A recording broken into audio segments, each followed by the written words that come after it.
نبی کریم صلی اللہ علیہ وسلم کا یہ نظریہ رہا ہے، جو لوگوں کے غلط عقیدے نظریہ ہوتے تھے نا، تو حضور علیہ السلام ہمیشہ ان لوگوں کے عقائد کی نظریے کی مخالفت کیا کرتے تھے۔ بھائی یہ آپ کا عقیدہ، یہ نظریہ، یہ قرآن و حدیث کے خلاف ہے، میری شریعت کے خلاف ہے، میں اس عقیدے کی مخالفت کروں گا۔ اور اگر کوئی عقیدہ یا نظریہ صحیح بھی ہوتا تھا نا، تو ان کی شروعات اگر یہودی نصارہ وغیرہ نے کی تھی تو تب بھی اس کی مخالفت کرتے، جیسے روزوں کے بارے میں آیا محرم میں، یعنی وہ رکھتے تھے، حضور علیہ السلام نے فرمایا کہ یہ چیز رکھو اور آگے پیچھے بھی ایک دو رکھ لو تاکہ کہ ان کی مخالفت ہو جائے۔ الغرض جو عقیدہ اگر غلط ہوتا تھا تو حضور علیہ السلام مکمل ان کی مخالفت کرتے، اور اگر صحیح بھی ہوتا تھا نا تو اس کو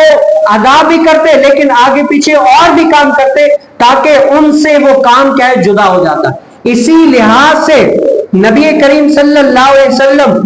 عرب میں جو ہے نا، آپ پڑھ کر دیکھ لیں، جب ان کی عورتوں میں سے کسی کو حیض آتا تو لوگ کھانا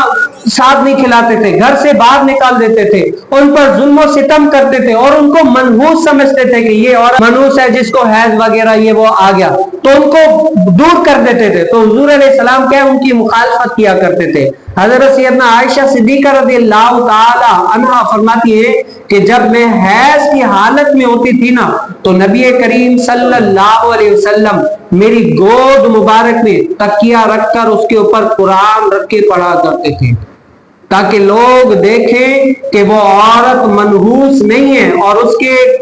جو یعنی جھولی میں کون سا اللہ کا کلام رکھا ہوا ہے کہ حیض اس کو ایک عارضہ ہے، آیا ہوا ہے، اب اس سے بچنے کی تدبیر ہے، وہ پاک ہو جائے گی، لیکن عورت ہی پوری منحوس یہ وہ نہیں ہے۔ اس کے بارے میں کہ حضور علیہ السلام نے ان کے عقیدے کی مخالفت کی، نظریے کی کھلم کھلا مخالفت کی، جو دور کر دیتے تھے۔ اللہ تعالیٰ کے محبوب کریم صلی اللہ علیہ وسلم نے کہ قرآن ان کی جھولی میں رکھ کر بتا دیا کہ اے صحابیو،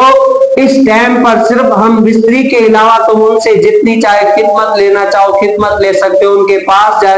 جا سکتے ہو، الغرض دنیاوی لحاظ سے جو کام تم کرتے ہو یا وہ کرتی ہے کر سکتے ہیں، اس میں کوئی منحوسیت والی بات نہیں ہے، کر سکتے ہیں۔ تو اللہ تعالیٰ کے محبوب کریم صلی اللہ علیہ وسلم نے کیا ہے یہ بھی ان کو بتایا۔